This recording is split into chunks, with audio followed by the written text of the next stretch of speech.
ഇത് നമുക്കിങ്ങനെ വളരെ ഈസി ആയിട്ട് കളർ കറക്ഷൻ ചെയ്യാന്നുള്ളത് നോക്കട്ടെ. അത് ഞാൻ സ്വന്തമായിട്ട് കണ്ടുപിടിച്ചതാണ്. വേറെ ആളുകളൊക്കെ ചെയ്തിട്ടുണ്ടാവും, പക്ഷേ ഞാൻ കുറേ ട്രിക്സ് ആൻഡ് ടിപ്സ് ട്രൈ ചെയ്തിട്ട് ഒന്നും വർക്ക് ആയിട്ടില്ല. അങ്ങനെ ഫൈനലി ഞാൻ കണ്ടുപിടിച്ച് എനിക്ക് വർക്ക് ആയിട്ടുള്ള സാധനം ഞാൻ വിചാരിച്ചു നമുക്കും കാണിച്ചു. കാരണം കളർ കറക്ഷൻ ചെയ്യാന്ന് പറഞ്ഞു കഴിഞ്ഞാൽ അത് മുടിഞ്ഞ പരിപാടിയാണ്. അത് ശരിയായിട്ടില്ലെങ്കിൽ മേക്കപ്പ് ഭയങ്കര മൈൻഡായിട്ടിരിക്കും. അപ്പോൾ അതിന് വേണ്ടിയിട്ടുള്ള മെയിൻ സാധനം എന്ന് പറയുന്നത് 3 ഐറ്റംസ് ആണ്. ഇവിടെ അത് മറ്റേ സാധനം അയ്യോ ഓക്കെ. ഒന്ന് ഓഫ് കോഴ്സ് നല്ല പിഗ്മെന്റേഷനുള്ള ആളുകളാണെങ്കിൽ എന്തായാലും കളർ കറക്റ്റർ വേണം. അത് ഓറഞ്ച് കളർ കറക്റ്ററോ പീച്ചോ പിങ്കോ ഏതാ നിങ്ങൾക്ക് നിങ്ങളുടെ സ്കിന്നിന് മാച്ച് എന്ന് വെച്ച് കഴിഞ്ഞാൽ അത് എനിക്ക് നല്ല പിഗ്മെന്റേഷൻ ആയതുകൊണ്ട് ഞാൻ അത്യാവശ്യം ഓറഞ്ച് ആയിട്ടുള്ള നല്ല ഡാർക്ക് ഓറഞ്ച് ആയിട്ടുള്ള കളർ കറക്റ്ററാണ് എടുത്തിട്ടുണ്ട്.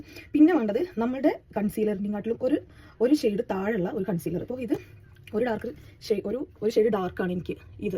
അപ്പോൾ അത് കൺസീലറും ഇപ്പോൾ കൺസീലറിൽ നമ്മൾ എപ്പോഴേലൊക്കെ വാങ്ങിക്കാണ്ട് പാളി പോയ ചില ഫൗണ്ടേഷൻസ് ഒക്കെ ഉണ്ടാവും.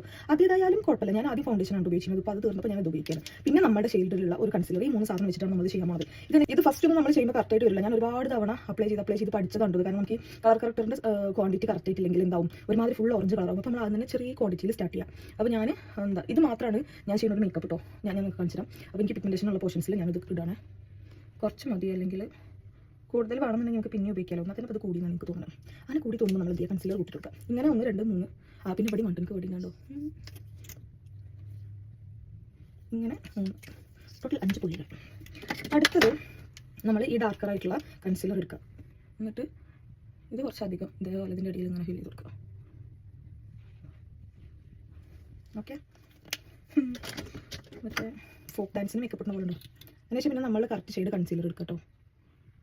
ഇത് കുറച്ച് അധികം ചേർക്കുക. അതൊക്കെ ഞാൻ പിന്നെ പറഞ്ഞില്ലേ, നമ്മളുടെ ഒരു ഇതിനനുസരിച്ച് ഇട്ടിട്ട് നമ്മൾ പഠിക്കുമ്പോൾ നമുക്ക് മനസ്സിലാവും എത്രത്തോളം നമുക്ക് വേണം എന്നുള്ളത് കേട്ടോ.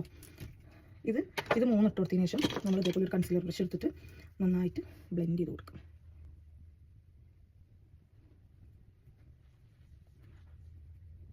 കേട്ടോ, വളരെ പെട്ടെന്ന് നമ്മുടെ പരിപാടി തീരും. അതിൽ നമുക്ക് പിഗ്മെൻറ്റേഷൻ കൂടുതലുണ്ടെങ്കിൽ എന്ത് ചെയ്യുക, കളർ കറക്റ്റർ ഒന്ന് കൂട്ടി കൊടുക്കുക. കളർ കറക്റ്റർ കൂട്ടുമ്പോൾ അതിനനുസരിച്ചിട്ട് നമ്മുടെ ഡാർക്കർ ഷെയ്ഡ് കൺസീലർ ഒന്ന് കൂട്ടി കൊടുക്കുക. അതൊന്ന് ബാലൻസ് ആവാനാണ് കേട്ടോ.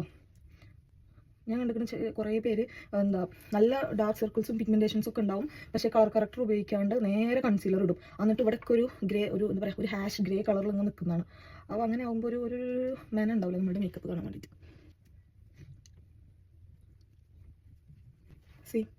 ഇത്രയുള്ള നമ്മുടെ പരിപാടി. ഇപ്പോൾ ഇതിലിപ്പോൾ നമുക്ക് ഏതെങ്കിലും ഭാഗത്ത് ഇവിടെ കുറച്ചൊരു പിഗ്മെൻറ്റേഷൻ ഉണ്ടെന്ന് തോന്നുകയാണെങ്കിൽ കുറച്ചുകൂടി കളർ കറക്റ്റർ ഉപയോഗിക്കാം. അല്ല ഇവിടെ കുറച്ച് ഡാർക്കായിട്ട് നിൽക്കുന്നുണ്ടെങ്കിൽ നമ്മൾ കൺസീലർ ഒന്നും ഉപയോഗിക്കാം. അങ്ങനെയൊക്കെ ചെയ്യട്ടോ, നമ്മുടെ ഇഷ്ടത്തിനനുസരിച്ചാണ്. പിന്നെ ഞാനിതൊന്ന് സെറ്റായതിനു ശേഷം ഞാൻ പിന്നെ നമ്മുടെ ഷെയ്ഡിലൊരു ഫൗണ്ടേഷൻ ഉപയോഗിക്കുക. വളരെ ചെറിയ ക്വാണ്ടിറ്റി മതി. കാരണം നമ്മൾ ഈ കൺസീലർ ഉപയോഗിച്ചിട്ട് നമ്മൾ ഇവിടെ ഈ ഭാഗമൊക്കെ നമ്മൾ കവർ ചെയ്ത് കൊടുക്കും. നമ്മൾ ഈ സ്കിന്നും 2 കളറായി നിൽക്കാണ്ടിരിക്കാൻ വേണ്ടിയിട്ട് നമ്മൾ ഒരു ഫൗണ്ടേഷനും കൂടി ഉപയോഗിക്കാം കേട്ടോ.